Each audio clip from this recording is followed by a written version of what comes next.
If I didn't care, oh, if I didn't care. I'll tell you something. I've gotten this amazing clarity from recent events, and it really simplifies things in life. And all the stuff that you spend your time worrying on, all the crap out there or whatever is gone. It's very weird, man. So I think with the red pill, people need to take it and open up their eyes. They need to see what life is for real, not the one that's sold to you, not the one the media creates for you, not the one these horrible politicians create for you. I don't care what continent you stand on. If you have someone over your head, they are controlling you. When it comes down to the explanation or the excuse, excuse for being you, how many of you out there find that you're making excuses for yourself to other people or trying to justify, like, yourself? It happens. It's happening now with people in your business. It used to be your medical business was yours between you and your healthcare provider. Now people want to get up in your face and they want to know automatically if you're vaccinated or not, or this, that, and the other thing, whatever, man. I mean, you know, what happened to my body, my choice? I guess that doesn't go for some things. I'm all into mitigating the spread of COVID. I work very hard to do it, and I think that people need to be smart about things and not ignorant and make informed decisions. Just don't go by what the media says or what politicians say. You have to go by knowledge, and also media politicians and doctor politicians. You got to be very careful. So do your research, look things up, ask questions of informed people. Don't listen to the idiot next door. Don't listen to the idiot across the street. Don't listen to the idiot on the box. Don't even listen to me. You go out there, you do your own thing. And you want a chance for survival? It'll give you a chance for survival if you happen to get COVID-19, right? A better chance than what you have now. But is it anyone's business? No. The government can't even order the vaccination upon the public because it's an emergency use drug, and Congress would have to get together and try to push something like that through, and they would never be able to do it. So, but private industry is getting away with it, and now it's starting to be challenged. I'm seeing court cases pop up where people were told, you don't get vaccinated, you lose your job. It's a threat from a private corporation. And if the government doesn't have the right to force you to get vaccinated, the private corporation doesn't have the right to force you to get vaccinated. Although the naysayers will say, well, if you don't want it, then you quit. Is that really? I mean, your livelihood is your life. You mess with someone's livelihood, you're messing with their life. So interesting what's going on. I'm just sitting back watching it. I'm well informed on all these subjects, and when I hear people misspeak, as some people make things up as they go along. You know, I listen to other shows and whatever, and they make things up. They don't even know what they're talking about at all, and zero, zilch, or they're listening to these hardcore agenda-based websites that really they're out there just to drive a nail in people's foreheads. They don't base themselves in science. They're not basing what they say in science. So when you want real answers, you look to the real people that will provide those answers, and get educated. Once you have that education, you make your informed decision. I know a lot of people who are elderly, who have the vaccination, who are psyched. They think that they have a great level of protection. They have a level of protection, right? Younger people, it depends on how it affects them. And, but also at the same time, you're trying to stop the spread of this virus. And now it's kicked into a higher gear with the so-called Delta variant, which is the Indian variant. India sued to get their name off it. Nobody wants to have their name attached to it, I guess. But that's where it came from. And if you want to talk about, the conditions there, or what drives viruses to become worse, I mean, there's a word called responsibility. if you don't have it as an individual, there's no way that you can govern over others and show responsibility for them.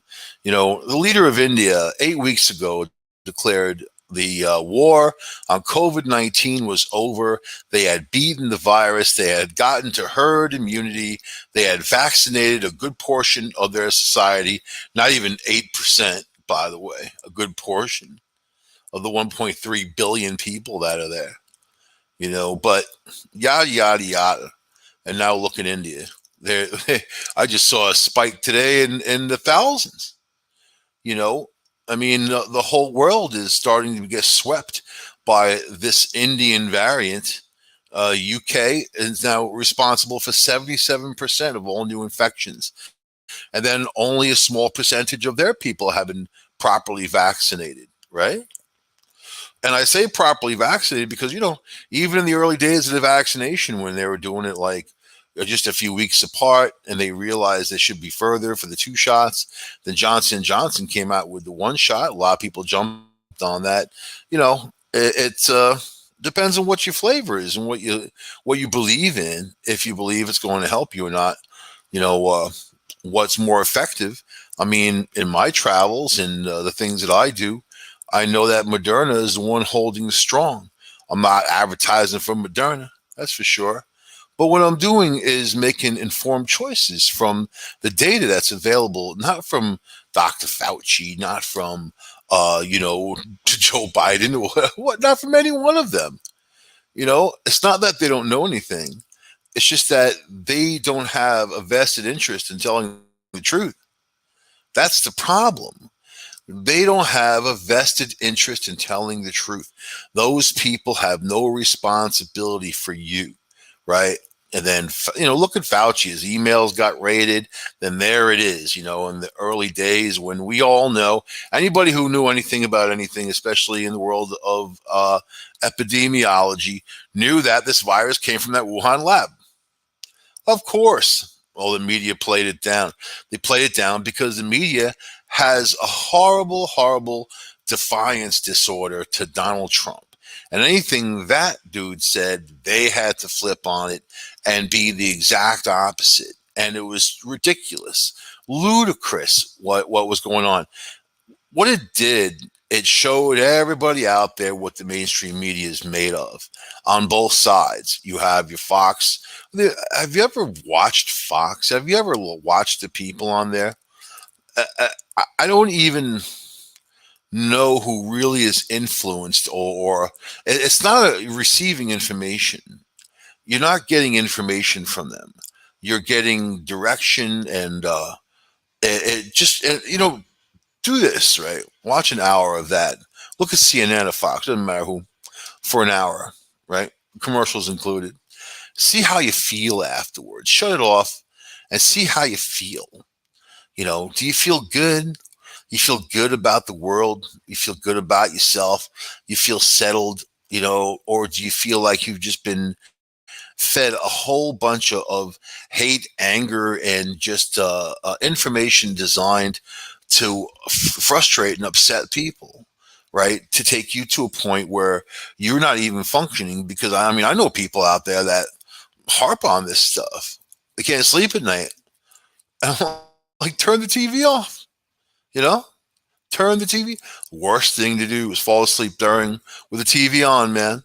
You wake up one of those horrible infomercials, and all of a sudden you want to buy stuff. Buy it now. Act now. You get the second one for free. Woohoo! Right? I'm a pasta maker or something. Remember that dude Ronco? He came out a pasta maker. How many people bought that pasta maker for a couple $100 and stuck it under their shelf, thinking they were going to make pasta? 90% of people buy stuff like that, just shove it under the shelf, juicer or whatever. I know people that found juicers in their houses they didn't even know they had. They're like, where did this come from? Exercise equipment's another one. Because at 4 o'clock in the morning, it all sounds good, especially if you're messed up. Then you got a long night. You're feeling it like, oh, damn, even religion. That's why they put it on 4 or 5 o'clock in the morning, so people can repent. Give me $20 and repent. These guys with the big $1 million gold watches and the mansions and the G5 aircraft peddling Jesus. Repent, repent. Oh, come on, man.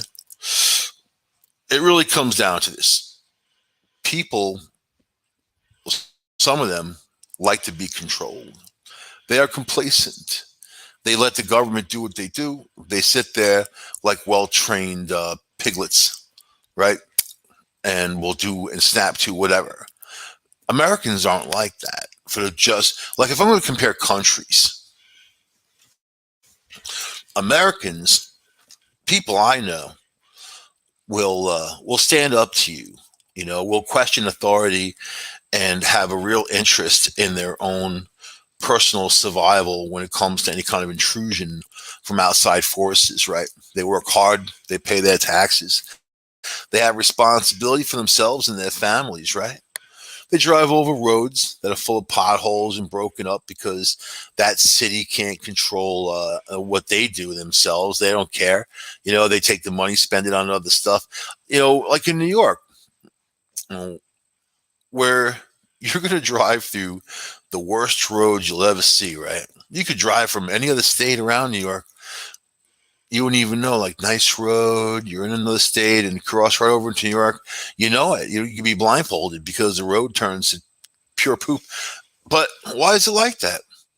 It's like that because tax money that goes for the roads gets appropriated for other stuff.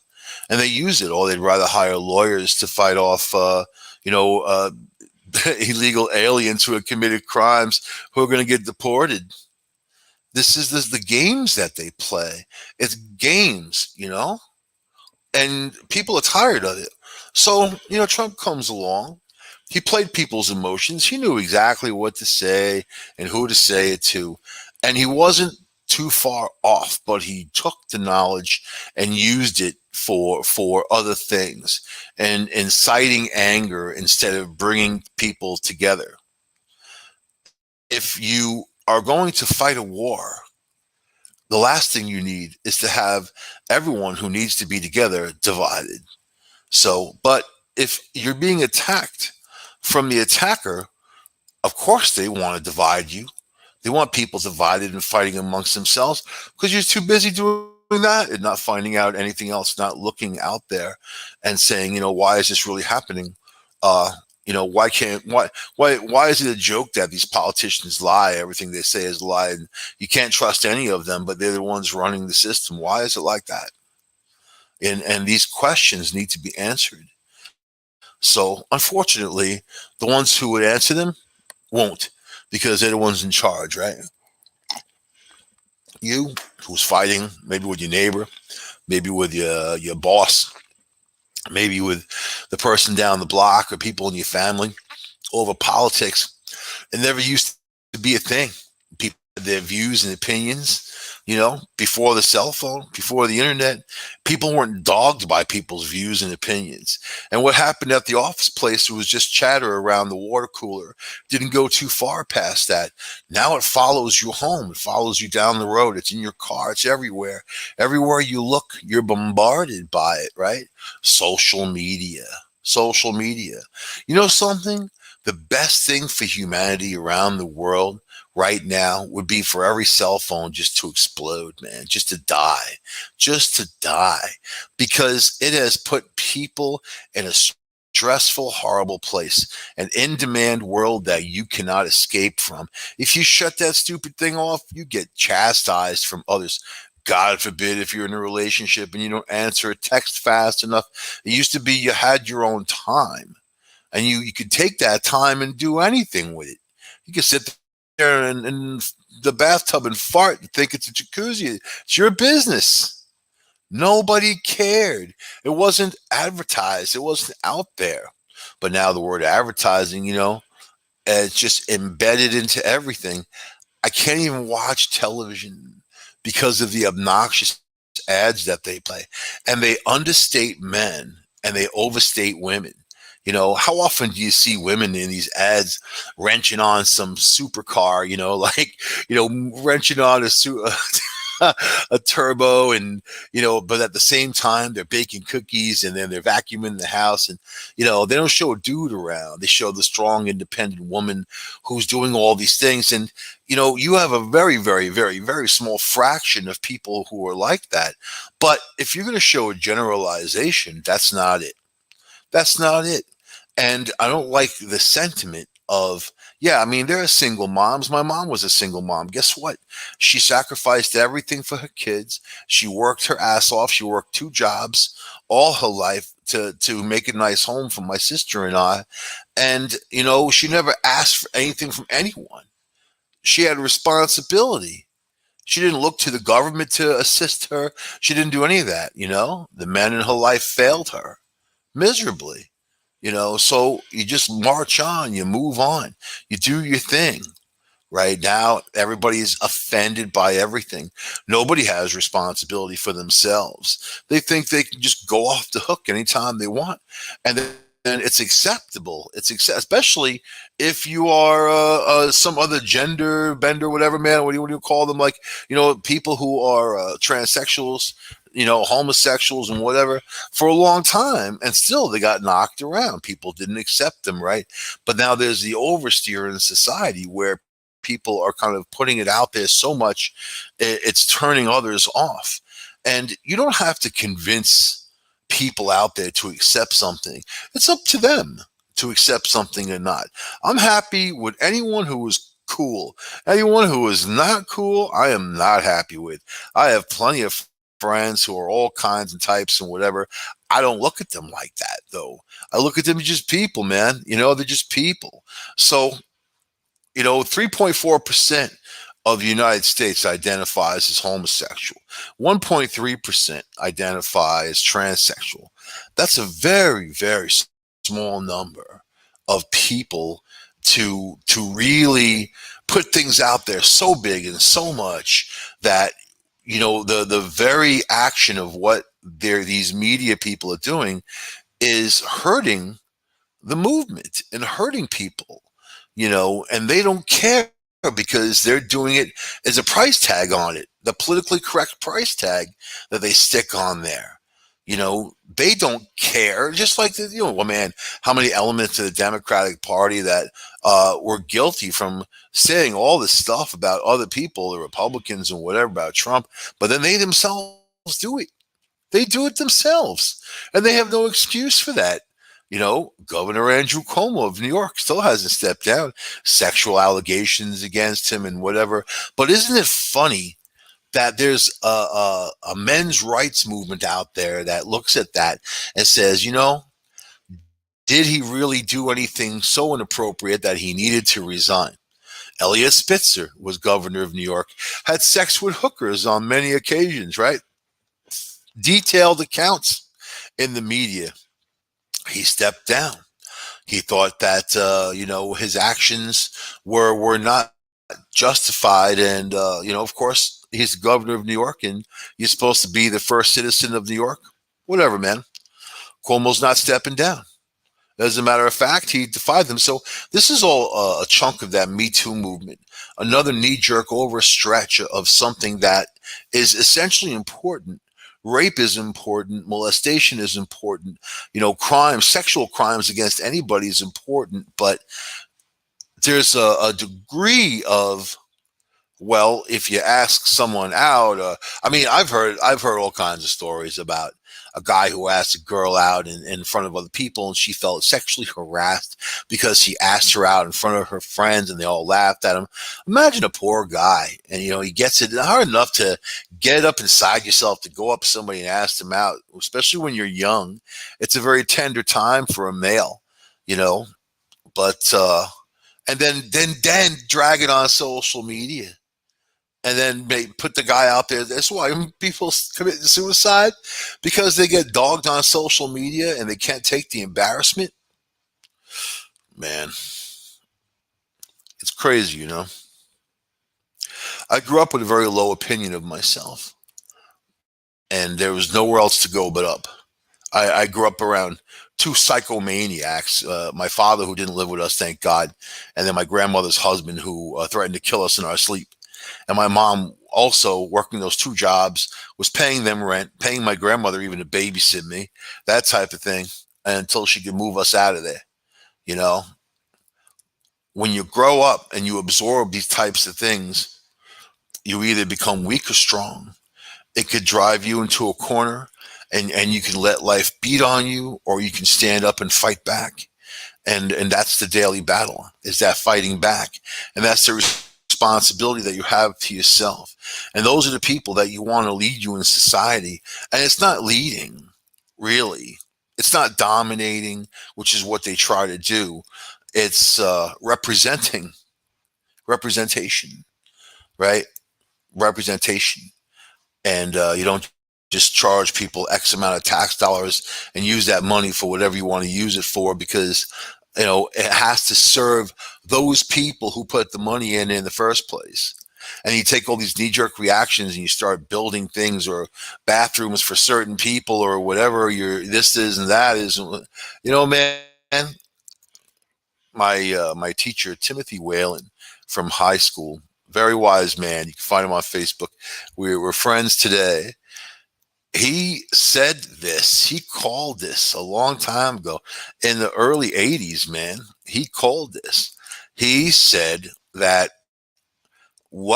basically he put it out as a proposition. What would happen if everyone in the world that was offended by everything that there was placated?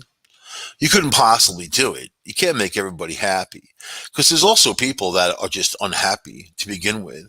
They're wishy-washy, back and forth, unhappy to begin with people, and then those people seek out happy people and destroy their lives. They're like parasites, man, where they just leech on to those people. And then you, who is the good person, you are the one who wants to make everyone around you happy. But if you can't, it's a constant effort that you'll never succeed in. It's a constant failure on your part, but it's not. It's not. The failure is having to worry about those people to begin with. You don't owe them anything. You're unto yourself in this world. You got your family around you. The people who are loyal to you, you're loyal to them. The ones who are not loyal to you, what do you have for them? I mean, that's the whole thing. Responsibility. So when I look out there in the world, I see a huge lack of it. I look at Canada, I mean, people in Canada are going to get mad. I really don't care. It really comes down to complacency and what you're willing to let the government do to you. They have no free speech in Canada. They can get hauled away for saying things. Now they're all stuck inside. They don't even go out because they say they can't. And I don't know. I see conflicting things. I think the ones who don't want to go out don't go out. I think that if you're part of your society, you certainly like in America, there's people getting jobs, and there's people who don't want to get a job. And I was without a job for a few months in the beginning of the pandemic. I can't even imagine what it feels like. I mean, I felt like a loser for those few months, and I had money coming in, but I felt like a total loser for those months because I wasn't producing, and I don't find value in myself. Like, I don't define myself in work, but I define myself in purpose. And I feel like I can't just do any job. I need to have a purpose. I have found the perfect thing that serves my purpose, which is awesome, right? But others, I see people out there who do nothing, but they criticize others all the time.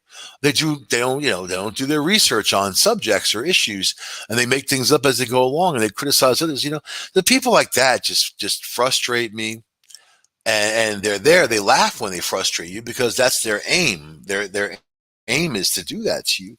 You can't let them win. You can't let them do it to you. You don't let people stress you out. So I have a zero tolerance for BS. And the second you bring it to the table, you're gone. You're gone. And I don't hesitate, man. I mean, there's no time. Back in the day, I used to take a ton of crap, a ton of it. And you know what it does? It stresses you out, and then at the end of the day, this is what's going through your mind. Henry Rollins, right? You ever listen to his music, man? I want to pull it out. What was that line, man? I can't think straight right now. I love Henry Rollins. I've met him many times in the New York City club scene. You know, the guy came through these clubs, the Ritz, places like that, and really cool dude. I know his backstory. He used to be a manager of a Haagen-Dazs store in Philadelphia, man, and he got the opportunity to join a band called Black Flag, and he did it. You know, people told him not to do it, whatever. But I mean, there's one line in a song where basically it's about how sad and pathetic your life is if at the end of the day, all the stuff you're thinking about are stuff that other people said about you or to you or tried to pick you apart. You don't owe anyone anything but yourself. You are surviving in your own bones, right? But people will pick you apart, or you get into a relationship, and how many people out there try to change you in a relationship, or what happened with being in love with a person that you met. No, a lot of them just want a utility, and that utility, once it's used, they discard it, right? Or there's hypergamy of people in relationships always looking for something else. That's social media. How many out there have lost their relationships because of social media, because of access? But what does that say for the person, right? So back in the day, houses were sparse. People got together. The men were the hunters. The women out there, they gathered stuff. They fixed up the house and, whatever, berries, that type of thing. They had kids, and the women were the breach. They were the liaison between the kid and the man, because most men can't identify with little kids. Now, commercials greatly understate men. They make men look like either toxic masculine morons, or you know, these weak type of effeminate figures, or goofy and whatever. How about just a guy? Remember shows back in the late 70s, 80s? Happy Days, man. Happy Days was a show that depicted a family back in late 50s, early 60s, right? The father owned a hardware store. He did his business, went to work every day, supported his family. The mom was home, made the house, had kids, had a dude, the Fonz, renting out a room over the garage there or whatever, man. It was cool. He was cool. They were cool. It was about morals. They had moral structure. The TV show itself didn't preach disrespect, right? It preached a moral ground of what people's roles really are in this world, right? Now these roles have been fudged and changed, and then it's disturbing that it's very obvious what the media is trying to do and how they're trying to shape people, and then it works its way into the education system. How many teachers are out there preaching against whites or white privilege or whatever? When I hear that, I don't like it, and there's reasons for everything. And there's no undo button, and there's no magic wand. If you want to fix things in society that you think are broken, then you yourself should be making the effort to fix those things. Criticizing something doesn't fix something. If you're going to sit there and especially make up a bunch of things about people that you know nothing about. When I hear the whole white privilege rant, these people don't know many white people. A lot of white people don't know many black people, and so on and so on. People tend to keep to their groups. Then you have the bleed throughs, right? And I'll tell you, it's hard. I think if you're part of a group, or if you've been put into that group by the government, that they love to label people. They love to label people and play to those people that they labeled, right? But So what about you and your neighborhood? What about the safety of your neighborhood? What about the daily needs of the people in your neighborhood and in your town? What does that have to do? All the tax dollars you pay on top of that to a system, especially the bad areas, man, like high crime areas, and then they say they spend so much more on police in those areas, but then you have groups come along saying defund the police because you're spending more on police, but yet they're not doing any good. The problem is the crime, not the police. The police respond to the crime. It's not the other way around, you know. So what's causing the crime? Are people.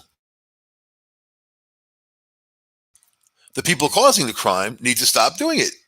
But there's no responsibility or accountability anymore, apparently, because now there's a bunch of excuses on why people do the things they're doing. Ooh, you see all the mass shootings going on? Yeah, another one in a supermarket in Florida. Little kid gets shot. People are wigging out. Do you know why? I have the magic answer because everybody keeps asking why. Because people for the last 4.5 years, a little more, have been driven into a frenzy of hate and anger by the media and the government. Those guys, the Democrats and Republicans and Trump, all going after each other. The media on one side or the other, playing the game, getting people geared up to fight a war with each other. They brought troops to D.C., stormed the Capitol. I saw all those fat guys trying to get through the window, Trump supporters. There's Trump supporters trying to get through. A couple of them had to need a hand. That was kind of, but it was allowed to happen. It was made to happen. It was allowed to happen. It was a contrived thing. And then they can say, well, look, it happened, right? And they harp on it. So put fences up. The Democrats put all those fences up, barbed wire fences. I thought they didn't believe in that stuff. What happened to no walls, right? So now they have to reverse flow. All the stuff they've said that they don't believe in really because they were fighting Trump and they were basically saying anything they could to do it. Now they have to have the reverse flow. The people that are out there that are so used to hating on a daily basis, they get out there and just gnarl on someone's jugular vein because they're so full of hate and anger. They got nothing to do now. Now they're like, I'm bored. I can't believe it. I got all this hate and anger and there's no one to direct it. Trump is gone. He went back into obscurity. You hear a little blib or a blurb. He'll probably appear at a NASCAR thing or something. You're going to hear a little this, a little that. But he's gone. Biden's up there. If you take Biden at face value, he is what he is. Isn't that an honest statement? Kamala Harris. And I'm not going to be a hater. I'll tell you something. These people are just part of the system. It's the system that I think needs to change, not the people. You can change the people. It's going to be the same way, the same game, the same lobbyists lobbying for the same piece of pie. And they don't want just a piece, they want the whole pie, and they want you to pay for it. And you do, happily and joyfully. Or you can go be free up in Canada. I like how these idiots are like, I'm going to Canada to be free. I know people up there, they're not free. They're under lock and key right now. And they have no balls and they have no guts. And then they would never stand up. They want to just go on American radio and have a blib or a blurb on how it sucks to be stuck. And then comment on our politics, which really has nothing to do with them in their Canadian world. As far as I'm concerned, Canada borderlines on socialism, and basically they are a socialist country. So, and there's not that many people, like 30 million, 32 million people. That's nothing, man. California's got more people than Canada. California. So I'm not concerned with that. I'm concerned with the United States. And when I see these people out there who are hurting others because they have been driven into a frenzy, it makes me think that Frank Zappa was 100% right back in the 80s, saying the one major thing facing the United States of America now and the future is people's mental health. And there's not enough help out there. There's not. When you're down in the dumps, oh yeah, your workplace will say, oh, you're feeling bad. We have a program. And people don't want to do it because they don't want others knowing their business. And how do you know you're going to get some kind of a therapist who even knows anything, who's going to be good in their job? It's really hit and miss as per your personality. It's been my experience that when someone has a problem, it can be fixed, not by drugs, you know, but by involvement, doing something, going out and meeting people, going out, you need a job, go out and meet people. You need to make a friend, go out and meet people. I know COVID made things hard for a year, but there's really no excuse. After COVID 2.0 goes past us, and then maybe COVID 3.0 at some point, but it's not hard to, as long as you're genuine. There's a lot of disingenuous people out there, and that's Facebook to me is a clown show. And I'm on there. I don't even have a lot of friends on there. I got rid of a ton of people uh just because I don't care. You know what I mean? It is what it is. I have a little tiny group of people that I value, and we're friends aside from Facebook. Facebook can go away tomorrow. We're still going to be friends. I got friends on every continent, and I'll say I met them through Facebook. It was pure in its original intention of getting people together. Then it became a political control, a device to control people, putting people in Facebook jail. You're in Facebook jail because you posted a picture that they didn't like, went against their community standards. Community standards happens to be contemporary community standards, which happens to be what that community in of itself is willing to tolerate. So the only people that can bring up a actual objection to contemporary community standards would be that community if they are so offended. And then there's a way of doing it. It's not up to Facebook. They're a corporation. And if you want to get really technical, they're a communication company. They exist to communicate. They have a messenger. They have a phone. They have ways of communicating with each other. That's all that it really is. And it's people putting their own content out there. Facebook is not creating anything. It's the people that create. Imagine if your phone company said, oh, we were listening to what you said and we don't like it, so we're going to shut your phone service off for 2 days, even though you're paying, right? So think about what you're not allowed to do in the Public Service Commission when it comes to communication companies and what Facebook is doing, and also the monopoly that they're putting forth. Buying up all the other social media. I laugh at it. Instagram, you ever go on there? It's these bimbos who are just kind of showing. They don't even show their anything. I guess you have to pay. I guess you have to pay extra if you want to see some private parts. Which let me tell you, I'm going to be honest with everybody out there. Private parts aren't pretty, and it's not something you really even want to see. I think that the cool part is the stuff around it. then the thing itself, it's not exactly a walk in the park when it comes to seeing these things. You ever see a pretty penis? Pretty vagina? No, it's not pretty. It's not pretty at all, is it? You look at some sea monster or something going on there, man. So yeah, and people are charging, and then guys are paying for it. That's men are pushovers. This is why men get turned into utilities. This is why they get used and abused and made fun of in insurance commercials and all these other stupid things, because you're on there chasing around some tail that you're never going to experience in all of your life. These people aren't putting themselves out there. They just want your money. Your money. And what are they giving you for it? What, to see some private parts? Ugh. I'd rather spend my money on anything else in the entire world than that. And it's just like Facebook. Facebook has made it where you have so many people out there that need attention. They put mainly women. They put themselves out there, right? They'll show little boobs or this or whatever, and guys are just, oh, you're so beautiful, oh, beautiful, you're beautiful. It's like sickening, and I never do that. I never tell someone they're beautiful on Facebook.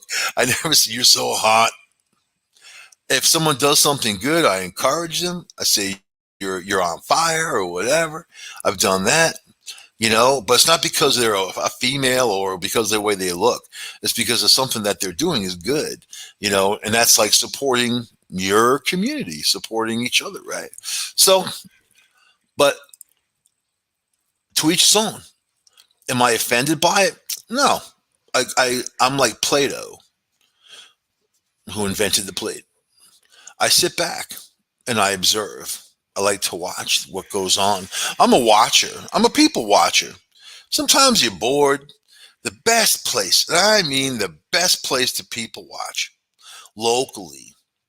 Now, I'm not saying, if you're going to travel somewhere, there's some good people watching, but best place locally is obviously Walmart in any community, man, because you are going to see some stuff. You're going to see some stuff walking in. You're going to see some stuff walking out. And then you can get your thrill of people watching. That's like a overdose of people watching. Maybe 8, 9, 10 minutes. You're done. You're full. You got to move on from the people watching buffet. So, but when it comes down to just living your life, I mean, just find the things that make you happy and do them, as long as they're not inherently illegal, right? And stay away from things that frustrate you. Stay away from toxic people. Stay away from toxic anybody. Masculine toxic, female toxic, whatever. Some people just don't want to live and be happy, and they want to just destroy other people's lives. They're out there. Stay away from them. They're not going to do you any good. They're not going to help you in any way. Oh, yeah, I know guys who love abuse. Seth. I know people who love abuse, who need to have someone there abusing them. They think that they don't have any worth because they've been brought up into this world, through this world, to think that that's all that they are, that if they're not a utility, they don't have a use, and then they're useless. Oh, your kids are grown. Your relationship is over. The women move on. They get divorced. They get half or more of everything, plus the house. They get to stay cozy while the guy gets out into the street, into the cold, into the rain, into the snow, living in some hovel, if you can afford it, right? Or hopping from hotel to hotel. What kind of life is that? I have friends who work in hospice care centers. How many men are laying there in the bed dying by themselves, dying alone? No family, nobody around them, because they've been cast out and then trash talked. How many people do that when a relationship is over, and then the guy has to leave, and the woman's like, oh, he's no good, and he did this and he's that. Still paying for the show, but he's no good. And I've seen it happen. So it isn't like once or twice. This is very common, and it's something that's supported by the government because they're happy to support people who do this, and whatever happened to, like locally, right, where I live, up in Ithaca right now. I'm not in town, but where I live, used to live anyway, I'm moving out of Ithaca. It comes down to this: the responsibility lies on the person who does the deed, right? And you need to be responsible for your kids and the people around you and that type of thing. You need to find other solutions instead of the government stepping in and just paying for people who have multiple children, but they have no responsibility to those children or themselves. It's a real weird gray area because it's not like you can go and put a stop to it. You can't put a stop to the birth. You can't put a stop to their ill behavior. It comes down to education. Education is key because information is key. But if you don't have the proper education especially if you're out there breeding out of control and you get on welfare, and then your kids are on welfare because you're on welfare, and then you have no responsibility for yourself and for them. And what are they going to see as they're growing up? They're going to see someone who is supported by the system and think it's perfectly okay. You have a lot of that out there, a lot. So there needs to be more responsibility. And locally, like even in the health department, when I was fighting for someone's rights a few years ago, when they were hanging out with a group of druggies, and they have a program for heroin addicts, or if you're on drugs, they'll actually give you a prescription for stuff so you can have these things, right? That's Ithaca. So I said to this guy who was the head of the health department, "What do you have in place for prevention?" "Oh, well, we really don't have anything right now in prevention." And he agreed with me that it all starts with prevention. You're going to jump to it and say, okay, this person's on heroin. So you're going to put a safe injection site up so they can go there and then hand some person who's behind the desk their heroin so they can weigh it out or look at the purity and put it in a needle and give it back to them so these guys can inject it. You're involving the government in a process they have no business being in, especially with something highly illegal like heroin. And it's not really a drug people can ever function on. You're not going to take heroin and go to work, right? That type of thing. And there's a whole area there that needs to be fixed. But prevention and the children, what message are you giving the kids by saying all this? And especially, Ithaca is a college community. You have Cornell University, Ithaca College. If I was a parent of one of those children who were in Ithaca College or young adult, and Cornell University, whatever, I'd say I'm panicked in fear that the second my child is struggling in school, that they're just going to go downtown and hook up with one of these groups in the same day, walk out with a prescription of Xanax or something, and move on to heavier things even after that. So it needs to be fixed. And so, when I was talking with the health department, I said, well, do you have programs with the local gyms, Ithaca Fitness Center, any of that? If someone comes to you and they say they've got these issues, if they're depressed, instead of someone comes in and sees you're a psychologist, oh, I'm depressed and whatever, they love to start pumping drugs into people. Why not saying, well, what about working out? What about, volunteering, doing something important, doing something important with your life that you can have more of a purpose instead of turning to drugs. Mainly people turn to drugs because they're bored. I hate to say it, they're bored. And then they get hooked on drugs, or if they're in pain, plenty of people in pain get on painkillers, and they can't shake the painkillers, right? There needs to be alternatives, and there needs to be drug alternatives that don't get you addicted, that are an opium based or some kind of synthetic based. But these companies love it because it's repeat business. If you think for a second that these pharmaceutical companies don't just sit there and say, we love this money, they do. Look at their profits. Go into Forbes. Look at their profits. Look at what they make. And then you'll understand something more about that industry. And it's just too much power for a corporation to have over someone's head. Too much power, because you are the one in medical need and they're the ones who are standing over you that are going to mitigate your pain when your pain needs to be, especially if you're depressed or something. I mean, when you're depressed, it's the mind's way of telling you there's a problem. It's not, the problem doesn't get solved from a pill. The pill might alleviate some of the feelings, but it doesn't solve the problem, right? So you want to solve the problem and have responsibility for that. Anyway, I was going to read you an article about Meghan Markle, who was charging $15 for a 107-second children's audiobook. And now people are calling it a vanity project and they're slamming her hard. Why does she need that money? She's not donating it, and she's a horrible person. So good. So good. See, Americans have lost their lust, if they ever had it, with those two freaks. I will say good riddance. I like the Prince Harry, who was naked in Vegas, falling into the pool, drunk and laughing, because that's the thing I want to see. I don't want to see the one being controlled by that woman who actually has him wrapped around her little finger. It's pretty sad. but sad for him. And the guy's got mommy problems to begin with. So I'll say a prayer for you, Prince Harry. I say a prayer from the Buddha. Buddha said, ha ha ha ha ha. That's how I end the show. This is the Chinese fat laughing Buddha, not the Indian Buddha. The Chinese fat. People mistake the two Buddhas. You got the one Buddha from India, who is like the knowledgeable dude, whatever, who got all the sayings, man. Lived what, 4th, 5th century BC. Then you have the laughing Buddha, who was a whole big fat laughing guy in China. So that's my favorite. The fat laughing Buddha, man. I will see you guys next week on this here show. United Public Radio Network, the Red Pill News. Take the red pill, take the red pill, take the red pill.